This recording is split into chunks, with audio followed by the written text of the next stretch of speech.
Well, thank you all, and I'd also like to thank the Committee for the Student Scholar Days here at Adams State University, as well as the Board of Trustees for their attendance today. So, have that being said, I'd like to talk about some of photography's history and the roots photography has. Photography originally began in the 1800s, was when we have our first written documentation of what an attempt at photography was. This was by Thomas Wedgwood. He attempted this and he recorded his entire attempt, however, was not successful in creating an image that we can view today. The first viewable image that we have today is this heliograph or sun drawing, and this is by Nicephore Niepce in 1827. This photograph was an 8-hour exposure. It's a very grainy photograph. It's not the best looking, and it's the view from his vacation home at Le Gras. So this 8-hour exposure led to a direct positive, which is a viewable image that we have immediately. And this is currently on display at the University of Austin, Texas. So the next development along with this, there was many developments at the time, but the next one that we came across was the daguerreotype, and it was the next big thing. And this happened in 1839. In 1839, it was a big announcement because Daguerre was, he held a press conference and really wanted to make a spectacle about his photographic process, and it was so easy. It was no longer 8-hour exposures.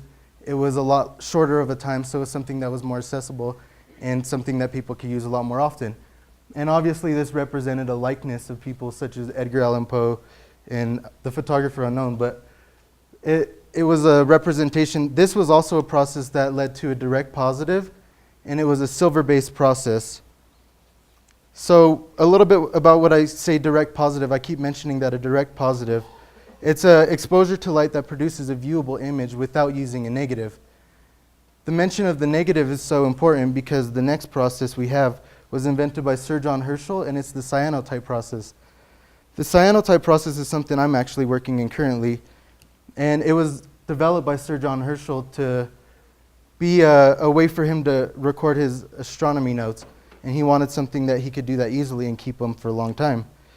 So in his images, it shows that they're in negative form. And this is the cyanotype. It's a blue yielding image, but it's negative and not a good representation of the likeness of a person. So he was using this process with negatives, being able to produce multiples. And what was active in it, it was not a silver process. It was potassium ferrocyanide. And this potassium ferrocyanide was sensitive to UV light, and that's how you get your exposure. So it was really nice in the way that he was able to use it and develop it over time. Another example of one of his negatives in early process for cyanotype for him. So just one short year after he invented the cyanotype process, a British botanist by the name of Anna Atkins found use for his process that he invented. So what she would do with this process was do what she called cameraless photography. So she had a bunch of different algae and she laid them directly onto the exposed paper, the exposure paper, and recorded what the algae was. She was able to produce 4 books in her time using this process, and all of them are just a series of the British algae. So with my early cyanotype exposure, I had a lot of appeals to it. I found that, it was really nice because it was easy to print.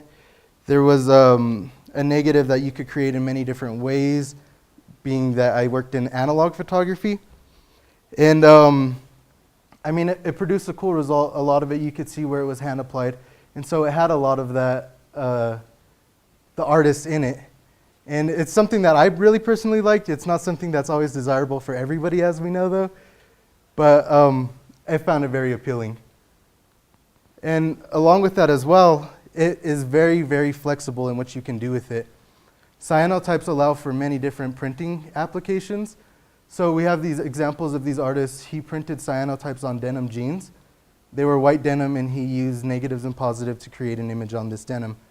As well as we have this artist who is able to produce images on wood, and you can see all the grain in the wood as well as the image that he decided to leave behind. So along with these, there's other things you could print all the way on glass, you could print on rocks, traditional paper. There's many different applications for the process.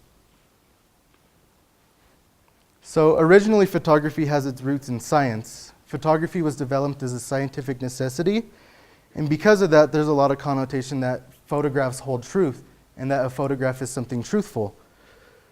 So some of the original uses were documentation purposes. They used it a lot in stuff like criminology or forensic sciences. And this began in 1851 when the first mugshot was created. The first mugshot, it was just to represent the likeness of an individual and let people know who they were. And because of Alphonse Bertillon in the 1870s, this was a widespread practice, and we obviously still use it to this day. Another way of documentation with photography as a scientific purpose was representing who a person's family was. People would use this and display who their family was, and they'd get family together that wasn't always able to get together in one image. So that was another thing, because it was truthful. It represented this person's family, exactly who they were, and it was a documentation purpose. So truth we usually determine based on a couple of factors. These factors are the indexicality of an image as well as the visual accuracy of the image. When I describe indexicality, I will talk about the physical relationship between the image being shot and the resulting image that we see. As well as the visual accuracy is the resemblance that you get out of the actual object from the end image. And based on these two factors, you could get through whether it's truthful or not. So a lot of the same scientific techniques developed to make us understand an image as truthful in its documentation were also the same ones that we were able to use to create false images.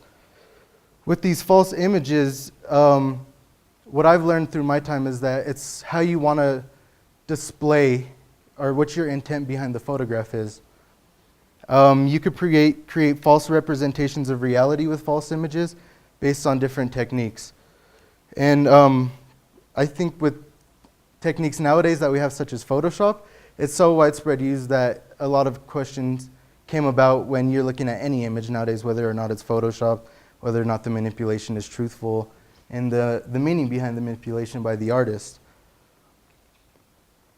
With this image here by Elise Wright, the Cottingley Fairies, this was taken in 1917, and the artist actually wanted to represent that her and her cousins went out into this forest and made this discovery of photographing fairies. They ran into fairies, and they were able to document these fairies and photograph them. And so everybody was very, very astounded. There was the skeptics, there was the people who loved it and believed it. But what she actually did was create cardboard cutouts of each of these little fairies, and she superimposed them on the photo. So they overlapped, and they're not real fairies. But she had people believing that she had photographed real fairies, but she obviously achieved what she wanted to with her intent as an artist, and she used these techniques to create something that was a false image. So I have other examples of this as well. So something so simple, Mussolini wanted to portray himself as a very great individual, very strong, and here we have the image that we know of him.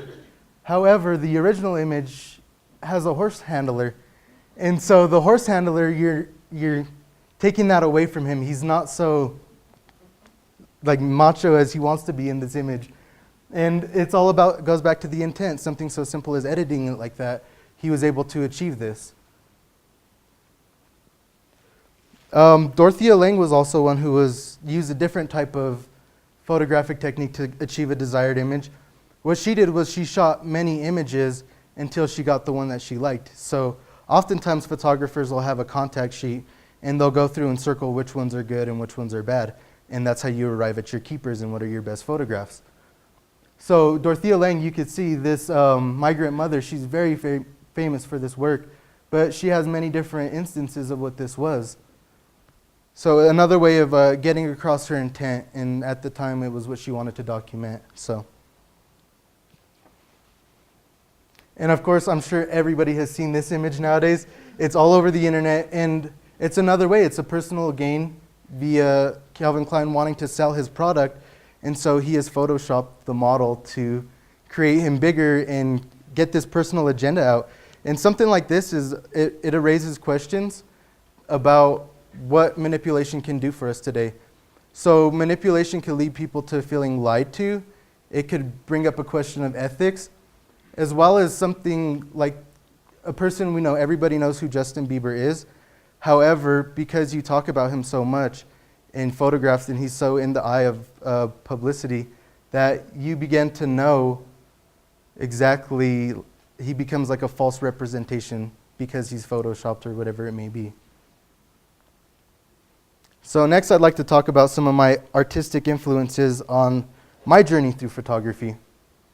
So one of my first influences, this is the artist Susan K. Grant, and this was a work out of some of her dreamlike work. So all of her work is representing what dreams are. So she wants to connect her dreams to her reality. And how she achieved a lot of these, and you could tell more so in her next image, which is an installation piece.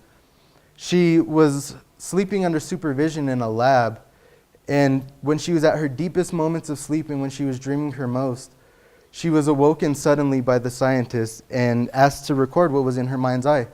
So through her mind's eye, she was able to record exactly what it was she was seeing in her dreams at that moment. And the next challenge was for her to be able to represent that in a piece of art. So rather than create a narrative and tell the story behind what her dream was, Susan wanted to create an environment and let you know how it felt in her dreams, what it looked like, rather than the story behind what the dream was. She chose to allow all of the recollection to be the piece itself, and you could take to it what you want to take to it. The next artist that influenced me would be Pedro Mayer. He is a pioneer of the digital revolution. So he was photographing when it was analog photography. And by the time digital photography came about, he was able to transition over to it and make a hybrid process of photography, which is a lot of what I'm working in.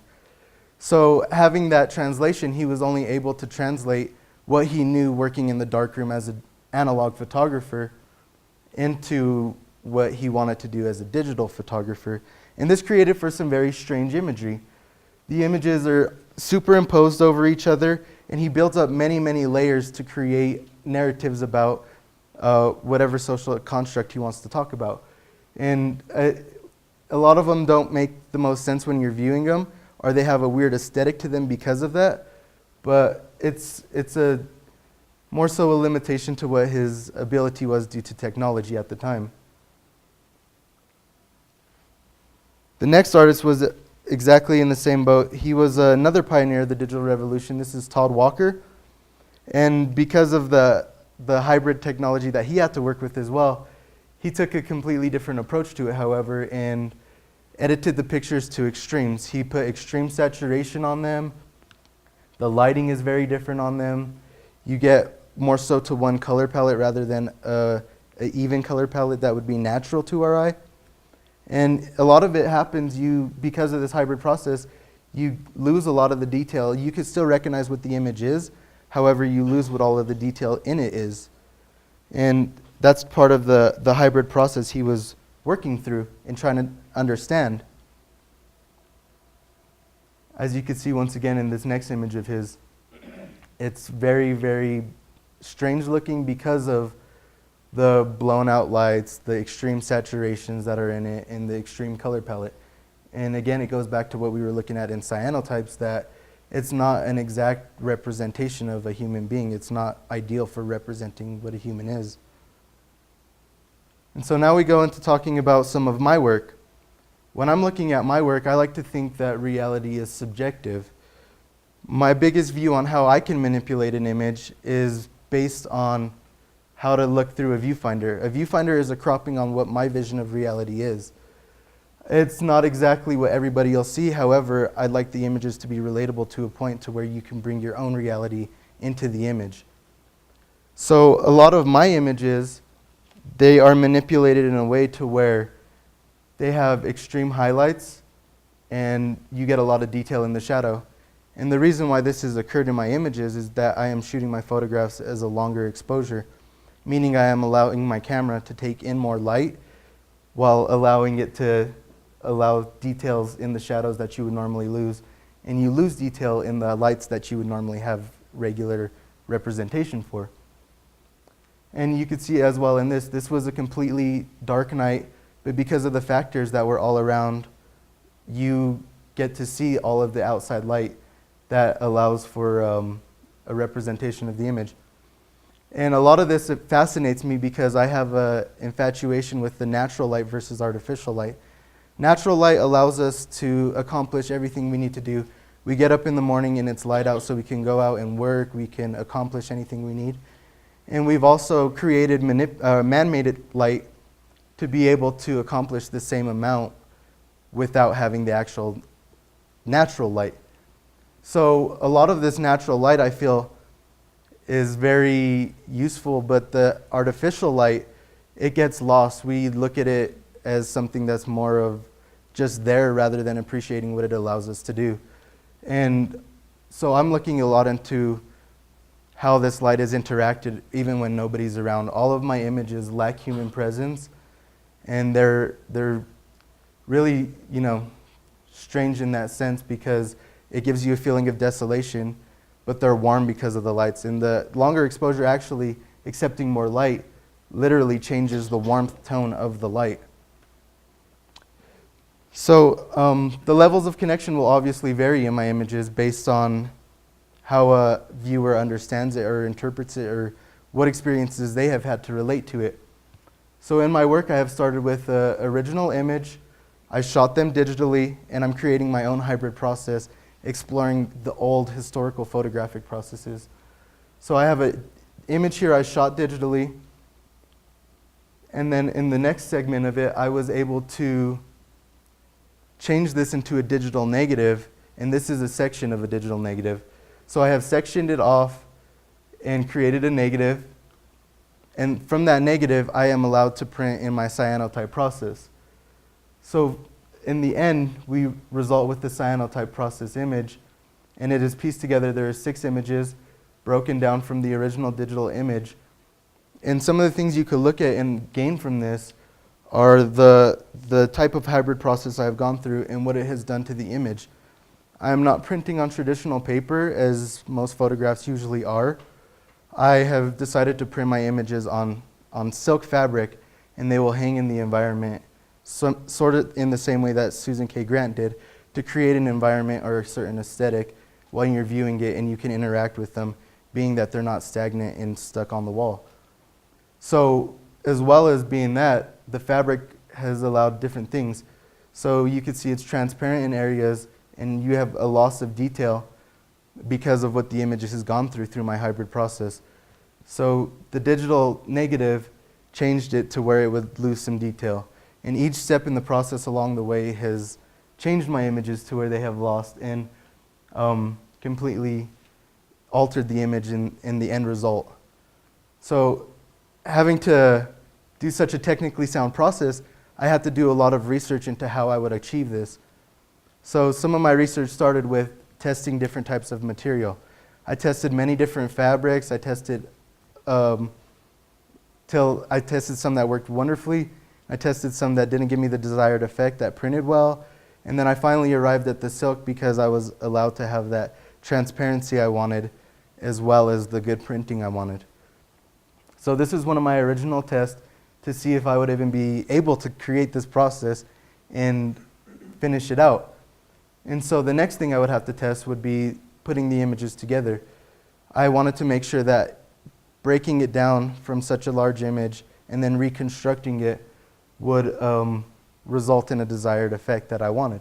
And I have been successful in it, and I think it's working really well. At this point, I am in the final stages of getting my project to a desired state and getting ready for our thesis show that we have. And our thesis show is where I'd like to end this presentation. It's paradigm shift. It is the 2015 BFA class, and our opening is on May 15th. It's actually a closing reception. And having said that, I'd like to invite all of you. I have flyers up here as well as Gustavo has some in the back. So, thank you.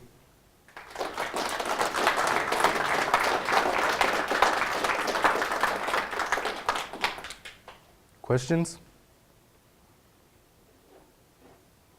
Yes? Do you do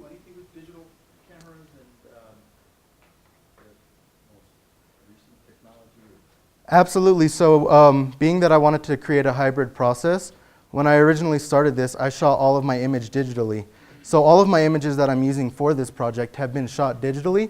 I'm just creating them, I'm breaking them down through process to create an alternative process and an end result. So all of them, yes, they do begin digitally. Yes? Marcos, can you explain how you make that negative from the cyanotype from the digital? Okay, so I basically take the original image and I invert it so the color's different, or not the color, excuse me. The entire image is flipped, so all of the lights become dark and all of the darks become light. And so as Sir John Herschel created this negative, he coined the term negative in doing cyanotypes first. It flips the image, that way it allows the dark areas not to be UV sensitive, and that way you result in an end image that's viewable positive. Yes? This is a great presentation, thank you. Can you tell us about the locations that you choose and why you choose them? Are they specific to the Valley or Colorado? And how does that relate to the idea of truth that you talked about in the beginning? So some of the images are here. They've been shot in various locations. They're not really specific to any. The places I decided to shoot were places that I was looking at light that was being produced but not used. So that goes back to the idea of our interpretation of how light is used. And the truth aspect of it, I kind of want to have viewers represent their own, I guess, they want to bring what they want to the table rather than having something that is needing to be said from viewing my image. So I want them to bring their own realities, which is their truth, to what I have displayed to them. Do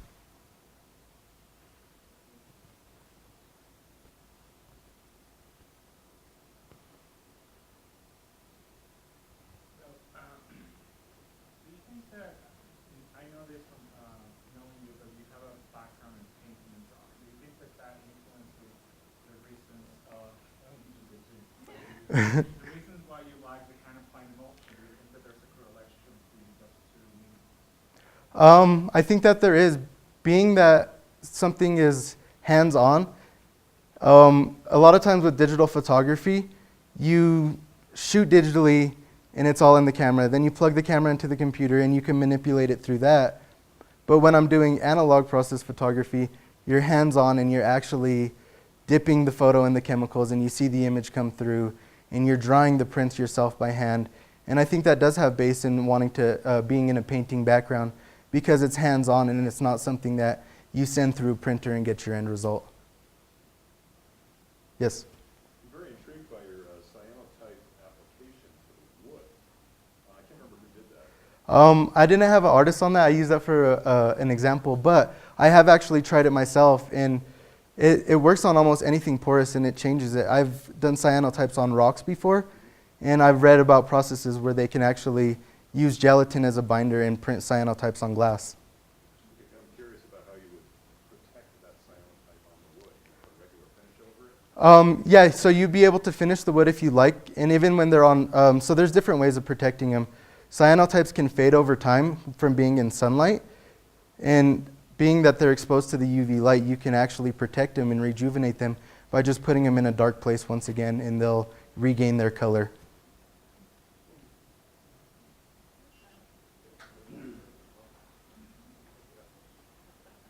All right, well, thank you. Thank you.